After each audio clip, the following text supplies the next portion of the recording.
Dan di studio TVRI hari ini telah hadir Bapak Ibnu Rusidi selaku dosen teknik geologi Unsiah dan peneliti geohazard TDMRC yang juga merupakan tim peneliti dari Ikatan Ahli Geologi Indonesia Provinsi Aceh. Assalamualaikum warahmatullahi wabarakatuh Bapak, terima kasih telah hadir di studio kami. Apa kabar Bapak? Alhamdulillah baik. Alhamdulillah sehat. Baik, hari ini kita akan berbicara mengenai kondisi daerah di Aceh yang rawan gempa. Salah duanya adalah Kota Banda Aceh dan Kabupaten Aceh Besar. Ini apa yang terjadi Pak? Oh ya, jadi mungkin sedikit kita jelaskan di awal. Jadi Banda Aceh itu kan diapit oleh dua segmen patahan. Tapi tidak selain dua segmen patahan ini kita sebenarnya itu kalau di Aceh itu punya 3 sumber gempa utama. Jadi kita ada sumber gempa dari zona subduksi, zona subduksi. Kemudian ada sumber gempa kita dari Karak Samudra IFZ, gempa yang April 2012 dulu. Kemudian kita juga ada sumber gempa di patahan Sumatera. Jadi patahan Sumatera itu awalnya itu dari Teluk Semangko, menurus terus di tengah-tengah Sumatera sampai ke Aceh. Nah pas di Aceh ini dia bercabang menjadi 2. Jadi dari Gempang, Tangse, kemudian bercabang menjadi 2. Salah satu cabang itu adalah menuju ke kawasan Selimum, kemudian ke Kurung Raya, menurut sampai ke Sabang. Itu disebut dengan segmen Selimum dinamakan. Segmen Selimum. Kemudian segmen satu lagi itu, cabang satu lagi itu dari Tangse menurut ke Indrapuri, kemudian ke Matai, kemudian menurut terus ke Pulau Breh dan Pulau Aceh. Nah, jadi sebenarnya itu kalau gempa di subduksi seperti gempa 2004 itu mungkin ya karena sangat jauh dari kita ya, jadi getarannya itu mungkin tidak begitu kuat dirasakan oleh Kota Banda Aceh. Kalau misalkan skalanya itu kurang dari 7 misalkan. Tapi kalau misalkan gempanya itu di patahan Sumatera di tengah-tengah di darat ini, skala magnitudo 6 ataupun 7 itu bisa menyebabkan kerusakan yang cukup parah bagi untuk Kota Banda Kota Banda Aceh karena dia sangat dekat dengan Kota Banda Aceh. Iya. Ini Bapak bilang tadi sangat parah Pak ya, sangat parah karena berada di lempengan Sumatera tersebut. Itu kira-kira rasionya berapa persen Pak dari antara masing-masingnya? Jadi gini, jadi kan kita punya 2 sumber gempa nih. Ada segmen Aceh, ada segmen Selimum. Ya, Selimum tuh dari Kurung Raya sampai ke Selimum, Kurung Raya sampai ke Sabang, kemudian Aceh ini Indrapuri sampai ke Matai sampai ke Pulau Aceh sana kan. Banda Aceh di tengah-tengahnya. Nah, jadi beberapa ahli memperkirakan di kedua segmen ini bisa mengenerate gempa itu magnitudo 7. Tapi kita nggak akan pernah tahu kapan gempa itu akan terjadi. Tapi kita tahu diperkirakan ini akan ada kemungkinan gempa itu sekitar 7. Dan saya mencoba membuat sebuah model ya. Jadi saya bersama tim dari TDMRC, ada geologis, kemudian ada tim dari seismologis, kemudian ada juga orang struktur bangunan, engineer yang struktur bangunan.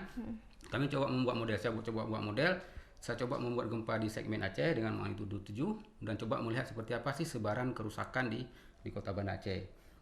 Nah, hasilnya Pak dan hasilnya tuh jadi kerusakan bangunan itu sangat dipengaruhi oleh yang pertama tuh kuatnya goncangan tanah. Kuatnya goncangan tanah itu sangat bergantung kepada jarak dari sumber gempa terhadap tempat kita amati. Ya. Jadi makin dekat dengan sumber gempa pasti goncangan tanah akan lebih besar. Iya, benar. Itu jarak. Kemudian yang kedua yang goncangan tanah sangat dipengaruhi oleh kondisi geologi setempat. Jadi kalau misalkan di sebuah kawasan tanahnya lunak, maka kita akan merasakan goncangan gempa itu yang lebih kuat dibandingkan dengan kawasan yang tanahnya keras. Walaupun jarak dengan sumber gempa itu sama. Jadi kondisi tanah lunak, tanah keras itu juga sangat mempengaruhi goncangan tanahnya. Nah, goncangan ini akan mempengaruhi kemana? Ke kerusakan bangunan. Kerusakan bangunan tersebut ya. Jadi saya coba buat model, saya buat gempa 7, kemudian saya lihat sebarannya ke Kota Banda Aceh. Kalau 7 ya itu masing-masing bangunan di Kota Banda Aceh itu akan mengalami kerusakan sekitar 40 sampai dengan 80%. 40 sampai 80%. Itu kalau 7 ya, 7. Ini masing-masing segmen Pak atau segmen Aceh aja? Segmen Aceh saja. Tapi kalau misalkan gempanya itu terjadi pada segmen Selimum itu lebih kurang 40 sampai 60%. 40 sampai 60%. Artinya lebih sedikit karena apa? Karena jarak. Itu kalau gempa 7 ya, tapi harapannya tidak jadi 7. Misalkan kalau gempanya kurang dari situ ya kerusakan itu akan ini kerusakan yang terjadi kalau misalnya masing-masing ini memiliki seperti segmen Aceh, segmen Selimum yang tadi Pak ya. Lalu mengapa di antara yang berdua ini, segmen Aceh ini, mengapa kerusakan segmen Aceh sangat besar dibandingkan ini segmen Selimum ini Pak? Ya, jadi jarak artinya Dipengaruhi oleh jarak Jadi tersebut. segmen Aceh itu kan sekitar Matai sini. Giraburi, Matai sampai ke Pulau Aceh sana. Artinya jarak dengan kota Banda Aceh itu ya 2 kilo 3 kilo, nggak jauh-jauh kali. Sehingga makanya ketika saya buat model ya goncangan yang dirasakan pasti lebih besar, dan tingkat kerusakannya itu juga semakin besar. Tapi intinya itu kan sebuah model dengan skenario terburuk kalau dan harapan kita kan itu tidak terjadi. Benar. Nah, tapi kalau terjadi ya dengan kita membuat model kita bisa tahu kira-kira kawasan mana yang paling parah berdampak gempa bumi kalau terjadi misalkan di segmen Aceh ataupun terjadi di segmen Selimum. Nah, jadi saya coba lokalisasi. Kalau di Muara Aceh kan ada sekitar lebih kurang ada 9 kecamatan, kalau saya nggak silap, 9 kecamatan, dan kita lihat ternyata kerusakannya tuh di kawasan mana yang paling parah itu bisa dilihat dari kondisi tanah. Ternyata di daerah mana Pak yang paling parah kondisinya? Kalau untuk magnitudo 7 kalau segmen Aceh, segmen Aceh itu lebih parah ya kecamatan yang dekat dengan daerah dekat Meraksa, daerah Meraksa, kemudian daerah Lantemen itu parah. Kenapa? Karena dia sangat dekat. Tapi kalau misalkan sumber gempanya itu berasal dari segmen Selimum yang daerah Hukum Raya sana, itu yang paling parah itu ya daerah Syah Kuala, Darussalam. Nah, itu untuk kerusakan. Tapi saya coba membuat juga skenario kerusakan kan akan mempengaruhi jumlah korban luka-luka. Jadi saya coba buat skenario kalau misalkan seperti itu. Saya ada beberapa skenario yang saya buat. Kalau gempa terjadi misalkan jam 5 sore, kalau gempa terjadi jam 2 siang, kalau gempa terjadi jam 2 malam misalkan, itu kita bisa lihat kira-kira pola sebaran orang yang jadi korban itu di mana. Dan saya munculkan misalkan skenario nya itu jam malam kan. Kalau malam berarti kan hampir semua orang sudah istirahat. Jam 2 misalkan terjadi gempa. Dan kecamatan yang paling parah itu ya daerah Kuta Alam. Kenapa? Karena di situ penduduk itu paling banyak. Penduduk paling padat. Mungkin sekitar 46.000 penduduk di situ untuk seluruh Kota Banda. Ya. Kemudian setelah Kuta Alam, kemudian yang kedua tuh Syah Kuala. Kemudian yang ketiga tuh Baitur Rahman. Kalau gempa itu bersumber dari segmen Aceh. Tersebut. Tapi kalau sumber gempanya itu bersumber dari segmen Selimum, masih Kuta Alam juga yang pertama, karena penduduknya itu paling banyak. Artinya korban luka itu kemungkinan paling banyak, padat penduduknya di situ. Kemudian nomor 2 masih Kecamatan Syah Kuala. Kemudian yang ketiga tuh Kecamatan Oleh-Karing. Oleh-Karing nomor 3 kalau gempa itu terjadi di segmen Selimum, karena Oleh-Karing juga agak ke sana kan. Agak ke sana Pak. Itu terjadi ketika malam hari Pak ya. Kalau diperkirakan malam hari. Nah, setelah itu jika Bapak perkirakan lagi ketika terjadi jam 2 siang itu seperti apa Pak? Daerah mana yang paling terdampak? Kalau jam 2 siang perkiraan saya kan masyarakat kan di perumahan kan tidak 100% orang ada di rumah. Misalkan di sebuah rumah itu tinggal 6 orang, artinya prediksi anggaplah misalkan 4 orang bekerja, 2 orang stay di rumah. Nah, jadi memang kerusakan itu saya tidak bisa memunculkan dalam angka. Kenapa? Karena saya nggak punya data populasi per kantor. Karena kan kalau jam 2 siang kan data kan orang masih bermasuk kantor setelah istirahat. Artinya orang berada di kantor. Artinya itu sangat sulit. Tapi karena tidak bisa memperkirakan dalam jumlah berapa luka-luka, kita coba prediksi dalam persentase. Artinya lebih kurang 5-10% itu ada kemungkinan orang akan luka-luka kalau dia tidak menemukan jalur evakuasi yang tepat. Tapi makanya harapan kita semua bahwa setiap bangunan gedung di seluruh Kota Banda Aceh itu ada arah evakuasi. Ada arah evakuasinya. Kemudian artinya Pak, untuk minimalisir. Untuk saat ini artinya belum ada Pak ya arah evakuasi. Mungkin beberapa gedung ada, saya rasa beberapa gedung ada. Mungkin yang belum ada mungkin tinggal dibuat. Tinggal dibuat saja ya. Kenapa? Karena itu kan untuk memudahkan orang. Artinya ada tanda panah yang menunjukkan kemana harus berlari, kemudian di mana tempat berkumpul kalau misalnya terjadi gempa. Kalau gempa itu berpotensi tsunami, kemana harus melarikan diri. Ya, itu harus. Pak, ini terkait dengan gempa yang terjadi hari Selasa lalu, itu sekitar berkekuatan bermagnitudo 5,1. Apakah ini ada kaitannya dengan segmen Aceh dan segmen Selimum ini Pak? Berbeda. Berbedanya. Jadi kalau yang kemarin tuh masih di subduksi.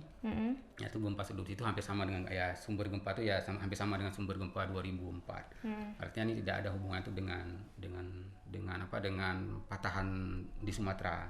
Artinya, nah kemudian ada alasan lain kenapa kita mencoba membuat model gempa itu bersumber dari patahan Sumatera ya. Di darat. Kenapa? Karena kalau segmen Selimum sendiri itu dia sudah pernah ada sejarah kegempaan. Kan kita semua ini zona aktif secara tektonis. Segmen Selimum itu kita punya sejarah kegempaan. Dari tahun berapa, Pak? 1964 kalau saya nggak salah pernah ada terjadi gempa. Kemudian 1985 kalau saya nggak salah itu pernah terjadi gempa di segmen Selimum. Tapi kalau segmen Aceh, yang dari Tangse, Indrapuri, Matain baru sampai ke Pulau Aceh itu beberapa penelitian menunjukkan bahwa sudah 170 tahun itu tidak terjadi gempa. Tidak terjadi gempa. Jadi kalau secara konsep gempa itu kalau sebuah zona itu aktif tapi gempa itu jarang terjadi, itu kita yang takut sebenarnya. Kita takut. Itu mengapa, Pak, bisa Karena terjadi? di situ kemungkinan ada energi yang tersimpan dan belum lepas. Jadi ada tekanan batu yang bayangkan antara batu dengan batu itu saling menekan tapi dia belum terlepas. Karena kan ketika lepas kan terjadi gempa. Kalau misalkan ada sejarah gempa, artinya energi itu tidak tersimpan, dia terlepas pas pelan-pelan. Misalkan ada gempa 4, kemudian 2 minggu kemudian tahun depan ada 5, artinya energi itu lepas. Tapi kalau misalkan sebuah tempat sudah lama tidak terjadi gempa, kita malah takut. Jangan-jangan nih ada energi yang tersimpan dan bisa lepas secara tiba-tiba. Makanya saya coba buat model. Nah artinya lempengan tersebut lempengan aktif, Pak ya? Ya, aktif. Yang patut kita waspadai sebenarnya, Pak ya? Nah seperti yang Bapak bilang tadi bahwa kita harus memperhatikan juga kondisi tanah di Aceh, Pak ya. Yang hasil penelitian Bapak juga mengatakan seperti itu. Apakah dengan adanya kaitan segmen Aceh dan segmen Selimum ini bisa memungkinkan terjadinya likuifaksi seperti yang dilanda ketika terjadi Sulawesi Tengah? Jadi sebenarnya tahun 2000 beberapa tahun yang lalu ya. Jadi ada peneliti dari LIPI, dari Geotek LIPI, Pak Adrinto Hari. Dia melakukan penelitian di seputaran kota Banda Aceh. Dia coba membuat peta kerentanan likuifaksi di seluruh kota Banda Aceh. Nah artinya di kota Banda Aceh sendiri itu ada kawasan yang rentan terhadap likuifaksi, ada kawasan yang rentan itu ada tinggi, ada yang sedang, ada juga yang rendah berdasarkan hasil penelitian beliau. Nah jadi apakah dimungkinkan terjadi likuifaksi? Ya ketika ada goncangan tanah, ada getaran tanah. Jadi kalau misalkan di bawah tanah itu ada lapisan pasir ataupun ada lapisan pasir berlanau misalkan, dan situ ada air tanah. Ketika dia bergetar sangat dimungkinkan tuh pasir itu akan mencair dan tanah di atas itu akan retak-retak. Itu sangat dimungkinkan. Sehingga kalau ada bangunan di atas itu bangunan itu bisa ambruk, turun ataupun dia bisa miring. Itu sangat dimungkinkan. Mengikuti pergerakan tanah tersebut ya. Jadi tanah itu bisa retak-retak. Artinya itu disebut dengan lateral spreading namanya kalau bahasa ilmiahnya kan. Artinya tanah retak bangunan bisa miring. Nah, apakah akan seperti di Palu? Jadi sebenarnya itu sebulan setelah gempa saya sempat bersurvei ke Palu, kami tinggal di sana sekitar 3 minggu dan melihat kawasan-kawasan dilanda likuifaksi di sana dan tsunami. Nah di kawasan di Palu itu di Potubo, kemudian di Balaroa, Potubo, kemudian Jono Oge, kemudian di Sibalaya di sana tuh yang likuifaksinya sangat parah. Sebenarnya itu di sana tuh likuifaksi pertama terjadi likuifaksi di Palu tuh. Kemudian karena di atas kawasan rumah itu ada irigasi dan airnya itu penuh dengan irigasi. Nah, ketika gempa terjadi, si gempa itu membuat likuifaksi sehingga tanah itu retak-retak dan air di irigasi itu masuk ke dalam tanah semua. Nah, di bawah itu ada kawasan perumahan, terjadi likuifaksi juga, dia tanah itu retak-retak. Nah, kemudian karena air tanah yang sudah masuk ke bawah sehingga bangunan ini menjadi bergerak. Dan di sana tuh memang kawasannya tuh agak miring sekitar saya ukur sekitar 3 sampai 4 derajat kemiringannya. Nah, tapi kalau di Aceh itu kan kawasan itu hampir rata ya, hampir flat gitu. Artinya kalau terjadi likuifaksi mungkin ya tanahnya retak-retak tapi kemungkinan tidak akan bergerak seperti di Palu itu sana emang miring kan. Walaupun segmen Aceh dan segmen Selimum yang waktu itu mungkin terjadi gempa jadi tidak akan mempengaruhi, Pak ya, tidak terlalu likuifaksinya terjadi, artinya tanah itu retak-retak misalkan, tapi kemungkinan bergerak itu sangat kecil. Bergerak seperti di Palu kan kalau lihat di video kan ngeri sekali ya, bergerak sampai bergerak jauh, misalkan bergerak sampai 500 meter, 100 sampai meter. menghilangkan sebuah desa, Pak ya. Kalau kita kemungkinan kalau saya lihat sepintas ya kayaknya nggak sampai seperti sana. Tapi di likuifaksi itu mungkin ya bangunan itu mungkin miring-miring dan tanah itu mungkin ada lateral spreading seperti gempa di PD Jaya kan ada terjadi likuifaksi beberapa tempat di daerah pantai itu ada beberapa terjadi lateral spreading, tanah itu buka dan miring-miring. Oke. Tapi tidak bergerak aja. Tapi tidak bergerak Pak ya. Ini juga dan ketika terjadi gempa ya memang gempa segmen Aceh dan gempa Selimum ini kemungkinan terjadi kerusakan infrastruktur itu seperti yang sudah Bapak jelaskan sekitar 40 sampai 80% Pak ya masing-masingnya. Nah, sebenarnya apa yang perlu diperhatikan ketika membangun sebuah infrastruktur agar terjaga dan cukup terlindungi apabila terjadi gempa mungkin tidak terlalu berpengaruh gitu. Ya, jadi sebenarnya itu kan yang pertama gempa tidak bisa diprediksi. Kemudian kita nggak bisa membuat bumi itu diam tanpa bergerak. Artinya itu akan pas itu ya itu udah ketetapannya Tuhan, ketetapannya Allah bahwa itu bumi itu dinamis, tidak statis. Nah, apa yang manusia bisa lakukan kan kita mencoba memitigasinya, mengurangi dampak darinya. Salah satunya itu kan dampak gempa yang paling besar itu bangunan kan. Karena kan gempa kan tidak pernah membunuh. Yang membunuh itu kan bangunan sebenarnya. Bangunan dan bencana ikutan setelahnya kan. Nah, harapan kita sebenarnya itu sudah punya SNI Standar Nasional Indonesia, SNI 1726 2012 ya. Itu tentang tata cara membangun bangunan infrastruktur dan jembatan tahan gempa. Nah, sebenarnya itu beberapa pembangunan di kita tuh bisa merujuk ke SNI itu. Itu yang pertama ya, merujuk ke sana. Nah, kemudian sebelum sebuah kawasan dijadikan kawasan pembangunan, artinya penelitian tentang kondisi bawah permukaan di tempat tersebut itu harus dilakukan dengan detail. Itu juga termasuk di dalam SNI tersebut? Saya rasa ada disebutkan, tapi ada SNI lain juga yang mengatur tentang bagaimana tentang menilai kondisi tanah di bawah itu. Karena seperti saya cerita tadi, tingkat kerusakan bangunan itu akan sangat dipengaruhi oleh kondisi geologi setempat, tanah itu seperti apa. Nah, yang ketiga, bagi masyarakat mungkin kita juga harus pemerintah juga harus sering melakukan sosialisasi. Artinya sosialisasi kepada masyarakat, pembekalan tentang ilmu pengetahuan tentang bencana, apa yang mesti dilakukan sebelum bencana terjadi, apa yang harus mereka lakukan ketika gempa terjadi, dan apa yang mesti melakukan setelah gempa itu harus diajarkan kepada masyarakat. Nggak hanya gempa, semua bencana. Artinya sosialisasi tentang bencana itu harus terus dilakukan. Ya. Nah, kemudian yang keempat kalau saya rekomendasikan tuh kita perlu kurikulum tentang kebencanaan. Kebencanaan.